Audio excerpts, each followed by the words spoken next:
आज के out performers और यहाँ पर ऐसे और स्टॉक्स आपके लिए आइडेंटिफाई करेंगे जहाँ पर एक्शन देखने को मिलेगा। नमस्कार, मैं हूँ हर्षदा और मेरे साथ है अनुज सिंगल। आप देख रहे हैं ट्रेडर्स हॉटलाइन। वायदे बाजार के एक्शन पर हमारी नजरें रहेंगी और साथ ही आपके सवालों के जवाब भी देंगे। आज का एक्शन देखिए, हल्की बढ़त के साथ ही मार्केट ट्रेड कर रहा है।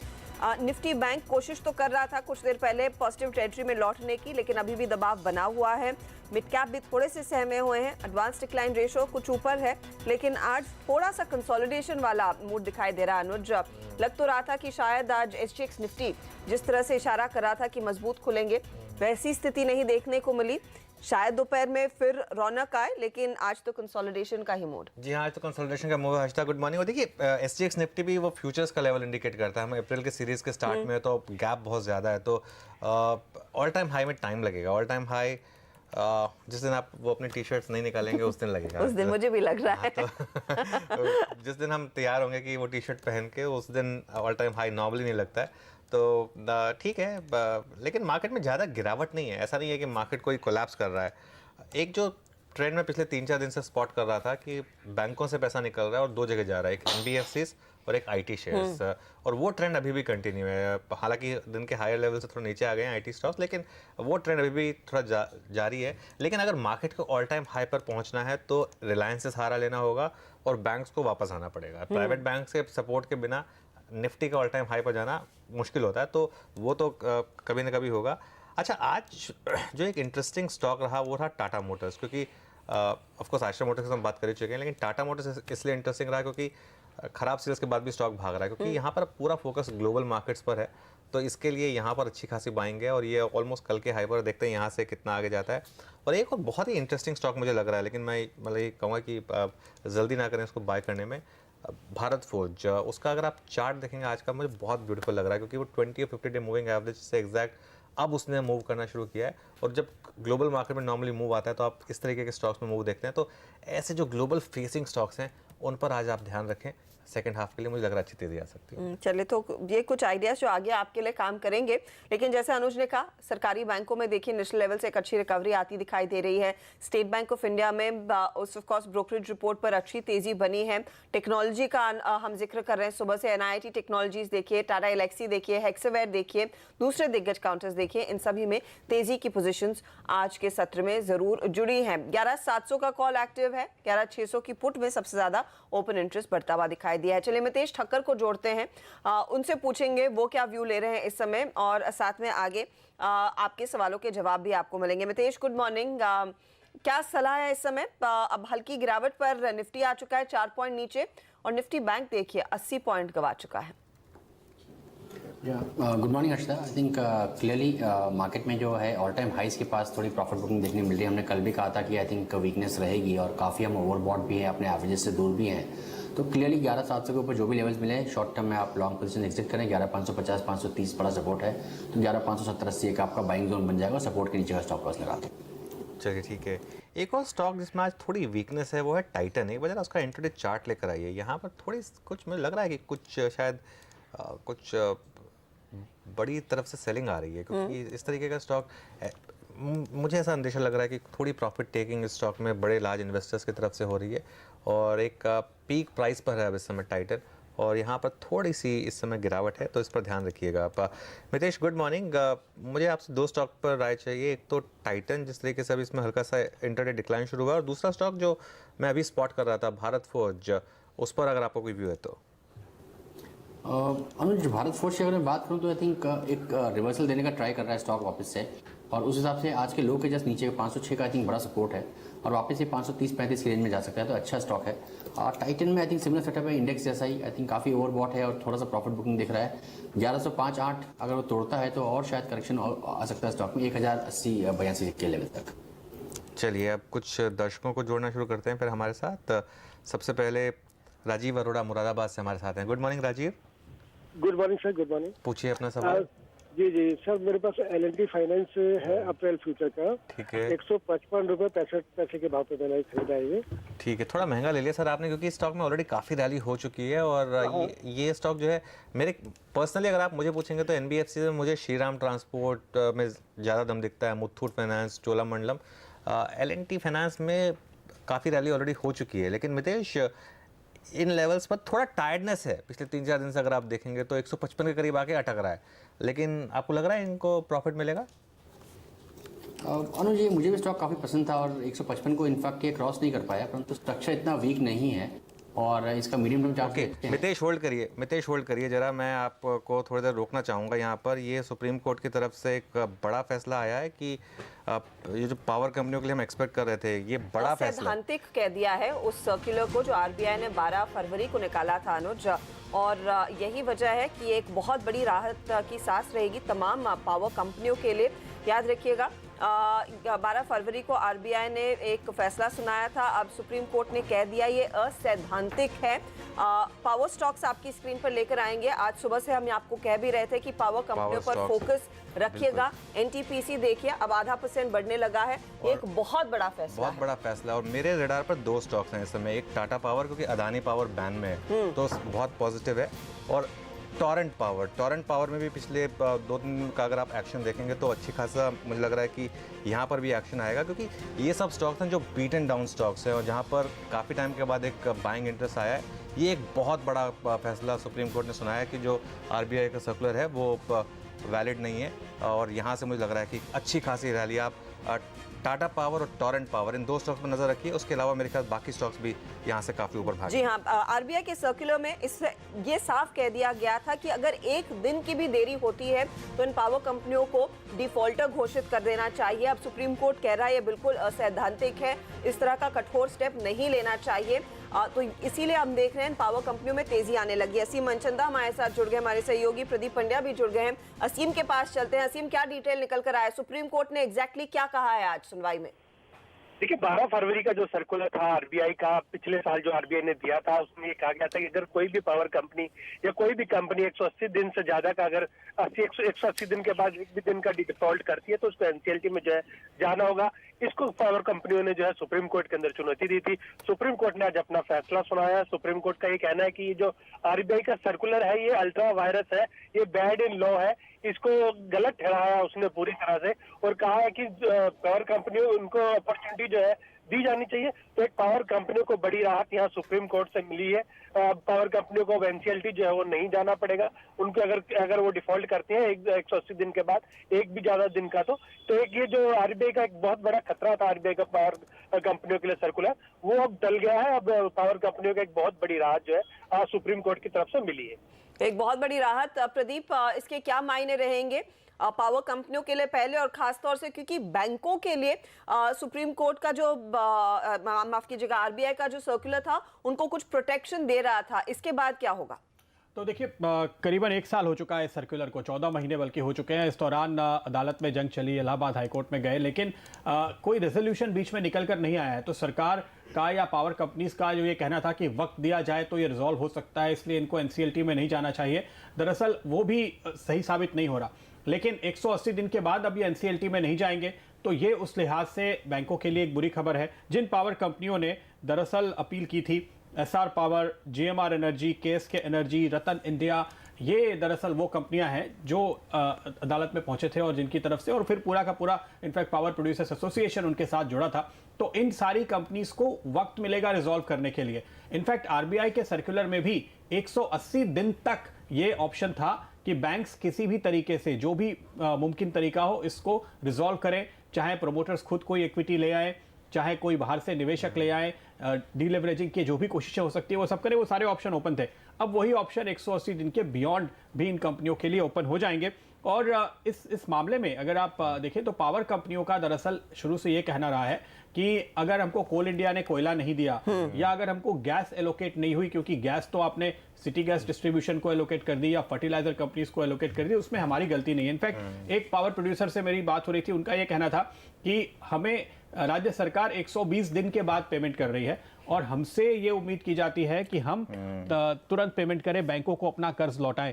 तो जाहिर है कि ये जो पावर कंपनियों की दिक्कत है उसको शायद सुप्रीम कोर्ट ने समझा है और ये माना है कि इन कंपनियों को ही एक मुश्त जिम्मेदार नहीं ठहराया जाना चाहिए। बिल्कुल। और प्रदीप बात कर रहे थे जीएमआर की भी, एक बार जीएमआर का भी इंटरडे चार्ट लेकर आते हैं। इनफैक्ट इस समय आपको उन कंपनियों पर भी फोकस करना चाहिए जहां पर डेट का बड़ा इशू है और जहाँ पर रेजोल्यूशन इस समय हो रहा है, और उस कारण आप देखेंगे कि जो सबसे जिन कंपनियों पर डेट ज़्यादा है उनके लिए एक्चुअली ये और ज़्यादा फेवरेबल है। तो इन तरीके की कंपनियों में आप अच्छा खासा एक मूव देखेंगे, और इसलिए आज आप देख भी रहे हैं कि थोड़े जो लोअर क्वालिटी के पावर स्टॉक्स हैं वो ज़्यादा रन कर रहे हैं। जी। तो यहाँ पे ये भी इंटरेस्टिंग होगा कि खास तौर पे बैंकों में एसबीआई, पीएनबी खास तौर पे होगा, सरकारी बैंकों में जिस पर नज़र होनी चाहिए आपकी, और प्राइवेट बैंक्स में एक्सिस बैंक पर आपकी नज़र होनी चाहिए, जिनका एक अच्छा खासा एक्सपोजर है। इनमें किस हद तक प्रेशर दरअसल दिखता है, ये एक देखने वाली बात होगी। थोड़ा प्रेशर तो हमने आते हुए देखा है, पर शायद देखिए ये भी एक समझने वाली बात है कि अगर आप इनको एनसीएलटी तक भी ले जाएं तो इन पावर प्रोड्यूसर्स के लिए, इन प्लांट्स के लिए क्या आपको बायर मिलेंगे,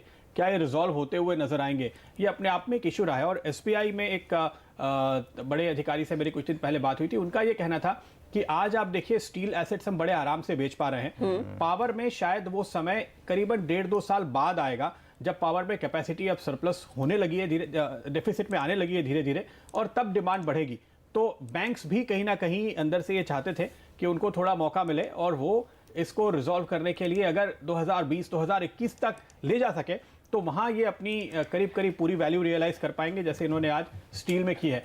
तो इस हिसाब से मुझे तो लगता है कि उनके लिए भी ये फैसला ठीक ही रहा है। जी हाँ, और यही वजह है शायद कि एसबीआई में उतनी गिरावट नहीं देखने को मिली जैसे पहले अंदाजा लगाया जा रहा था। पीएनबी भी देखिए वो फिलहाल पॉजिटिव टेरिटरी में स्टेबल है, लेकिन जो इस समय का ट्रेड है वो पावर कंपनियों में ही है। आज सुबह में हम इसका जिक्र कर रहे थे, हमने एनटीपीसी का जिक्र किया था, टाटा पावर, टोरेंट पावर जैसे स्टॉक्स का जिक्र किया था, और अनुज इस समय स्पॉट कर रहे हैं जीएमआर इंफ्रा जैसे ट्रेड्स को भी। अच्छा, इसमें इस समय अगर कोई ट्रेड लेना है, मितेश फटाफट बताइए, चार्ट पर आपको कोई अगर मूव ऐसा दिख रहा है, क्या स्टॉक लिया जाए?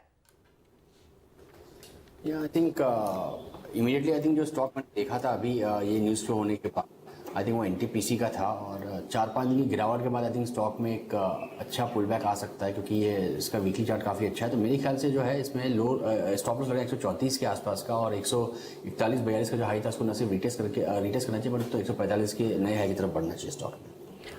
पीएफसी, आरईसी जैसे कंपनियों के लिए इसके क्या मायने रहेंगे प्रदीप, ये भी अगर आप समझाएं, क्योंकि यहाँ पर भी रिलेंटलेस लगातार खरीदारी देखने को मिली है पिछले कई ट्रेडिंग सेशन से। अभी भी आप देखेंगे आरईसी करीब 2.5% ऊपर है, पीएफसी में भी एक मजबूती का ट्रेड करीब 3-3.5% वाला। तो जल्दी में रेजोल्यूशन नहीं होगा तो जो लॉस का डर था या प्रोविजनिंग का बोझ आ सकता था वो भी नहीं आएगा। फिलहाल तो इसको इसी तरीके से देखा जा रहा है, जैसे कि मैंने कहा कि बैंकर्स भी कहीं ना कहीं इसके फेवर में थे, वो रिएक्शन आप आते हुए देख रहे हैं। वक्त मिला है इनको रिजॉल्व करने के लिए, और इस वक्त का फ़ायदा उठाते हुए शायद बेहतर रेजोल्यूशन हो पाए। लेकिन ध्यान रखिए खास तौर पे इसके रेजोल्यूशन की जो गेंद है वो सरकार के पाले में चली जाएगी, क्योंकि पावर कंपनीज और बैंकर्स भी जिनसे हमारी अब तक बात हुई है वो यही कह रहे हैं कि नियमों के चलते हमें दिक्कत है। राज्य सरकारें अगर वक्त पर पैसा लौटाए और केंद्र सरकार अगर ये इंश्योर करे कि गैस और कोल जैसी चीज़ें हमको वक्त पे मिले, परमिशंस वक्त पे मिले प्राइवेट कंपनीज के प्रोजेक्ट के मामले में खास तौर पे, तो हम इसको सेटल करने के लिए तैयार हैं। तो वो वक्त अब मिल गया है इंडस्ट्री को, और उसी पे इस समय मार्केट रिएक्ट कर रहा है। बिल्कुल, और संजीव भसीन भी है हमारे साथ। Sanjeev, good morning. आपका फर्स्ट रिएक्शन, बड़ा फैसला सुप्रीम कोर्ट का? बहुत पॉजिटिव है। आई थिंक काफी कुछ इस पे निर्भर था, and it is come very very positively at a time जब आपको पता है कि power companies are in the throes of trying to resolve a lot of things. I think this will be a very big step forward, और वो हमने देखा है कि 2 of the power lenders are hitting all time high, particularly PFC, REC, और इसका मतलब आगे जाते हुए जो पावर डिस्ट्रीब्यूटर है, सप्लायर है, जनरेटर है, सबके लिए राहत है। आई थिंक मिड कैप के पावर स्टॉक्स कैन बी रीरेटेड, और साथ ही पीएसयू बैंक्स, उनके लिए भी ये बहुत बड़ा रिप्रीव रहेगा, बिकॉज एनपीए प्रोविजनिंग में उनको रिलैक्सेशन मिलेगी, which will go step forward in lending again. तो भसीन साहब, क्योंकि आप कह रहे हैं ये एक बहुत बड़ी राहत है स्पेशली पावर सेक्टर के लिए, कौन सी कंपनियों पर आप इस समय दाव लगाना चाहेंगे निवेशकों को अगर कोई ट्रेड लेना है इस खबर के पर्सपेक्टिव में? तो देखिए अर्चिता, आपको ध्यान होगा 75 रुपए और 100 रुपए पे आरईसी, पीएफसी मेरे टॉप पिक्स थे। दे बीन मैंने 50% एक साल में गेन दे चुके हैं, 10% डिविडेंड यील्ड है। मैं अभी भी सोचता हूँ कि कुछ करेक्शन मिले तो इनको लेना चाहिए, नहीं तो जो छोटे आपके पावर जनरेटर्स हैं, जेएसडब्ल्यू एनर्जी, अदानी पावर, और कुछ जो बैंक्स हैं, namely state bank, Canara bank, oriental bank, जिनका पावर लेंडर की तरफ काफी रुझान है, they will be greatly benefited. PNB also I would include in that. Okay, तो पीएनबी जैसे स्टॉक्स और इन दिग्गज पावर कंपनियों पर आप ध्यान दें, यहीं पर ज्यादा पैसे बनने के पूरे चांसेस इस समय बनते दिखाई दे रहे हैं। देखिए वो स्टॉक्स जो भागे हैं, सुप्रीम कोर्ट ने खारिज कर दिया है आरबीआई का वो 12 फरवरी वाला सर्कुलर, जहां पर उन्होंने ये कहा था कि अगर टाइमली पेमेंट नहीं होता है तो उन कंपनियों पर तगड़ा एक्शन, स्ट्रिक्ट एक्शन लिया जाना चाहिए। और आज सुप्रीम कोर्ट ने कहा असैद्धांतिक सर्कुलर है ये, वैसे काम नहीं चलेगा। सरकारी बैंकों में यहाँ पर अभी भी तेजी की पोजीशन बनी हुई है और साथ ही साथ पावर कंपनियों में हम देख रहे हैं एक बहुत बड़ा ट्रेड तेजी का बन चुका है। टाटा पावर देखिए, टोरेंट पावर देखिए, यहीं पर सबसे ज्यादा एक्शन। अब क्योंकि बार बार सरकारी बैंकों का नाम आ रहा है, state bank of India, PNB और एक्सिस बैंक की हम बात करेंगे क्योंकि यहाँ पर पावर क्षेत्र का काफी ज्यादा एक्सपोजर है। एसबीआई, पीएनबी दोनों ही इस समय मजबूती के साथ खड़े हुए हैं। अगर इस समय कोई तेजी का ट्रेड ले रहा है, मितेश, क्या लेवल्स, क्या स्टॉप लॉस आप सुझाएंगे, फटाफट बताइए। I think state bank of India में तो मैं वेट कर रहा हूँ कि 330 के ऊपर हर्षदा बंद आ जाए। इसके 325-30 में मल्टीपल हाइज बने हुए, परंतु लगता है कि इस बार आ जाएगा और अगर वो होता है तो 320 के स्टॉप लॉस है। थोड़ा सा पोजिशनल व्यू लें, मुझे लगता है कि स्टॉक 360-70 की तरफ जा सकता है। सिमिलरली अगर मैं पीएनबी की बात करूँ तो थोड़ा सा ओवरबॉट है स्टॉक, इसलिए बेस्ट एंट्री पॉइंट तो नहीं है, परंतु जैसे कि आज का लो था 96-97, आई थिंक उसके बीच में अगर आपको एंट्री मिलती है तो 94 के स्टॉप लॉस से एंट्री लें, 103 का टारगेट रखें। चलिए ठीक है, तो ये अब इस समय की इन्फॉर्मेशन, और अब एक काम करते हैं, आगे बढ़ते हैं क्योंकि ये न्यूज़ हम अच्छे से एड्रेस कर चुके हैं। अब सब पहलुओं पर डिस्कशन हो गया। पावर स्टॉक्स ऊपर हैं, पीएफसीआरईसी ऊपर हैं, पीएसयू बैंक्स ऊपर हैं। अब आगे बढ़ते हैं। जितेंद्र हैं हमारे साथ फरीदाबाद से। Good morning Jitendra. Okay, Jitendra से शायद बात नहीं हो पा रही है।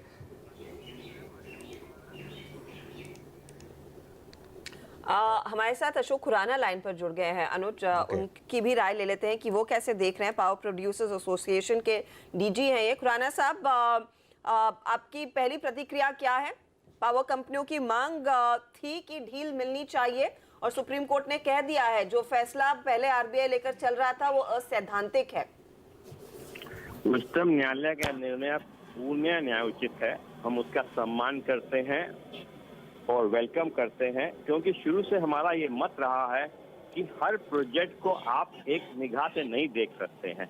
हर प्रोजेक्ट स्पेसिफिक कंडीशन होती है, उनमें अंतर होते हैं, कारण होते हैं कि क्यों परफॉर्म नहीं कर रहा है। यदि आप देखते हैं कि जो डेवलपर है, जो प्रमोटर है, उसकी गलती से हुआ है तो मान सकते हैं, और यदि उसकी गलती नहीं है तो प्रोजेक्ट के पास कोयला नहीं है, कोयला सरकार देती है, प्रोजेक्ट के पास पीपीए नहीं है, वो सरकार देती है, तो उसकी क्या गलती है। तो हमारा ये था कि प्रोजेक्ट स्पेसिफिक कंडीशन देखते हुए बैंक का बोर्ड निर्णय ले उसे किस प्रकार सुधारा जा सकता है, और गवर्नमेंट इस बात पे तत्पर थी कि कंडीशंस को सुधारा जाए।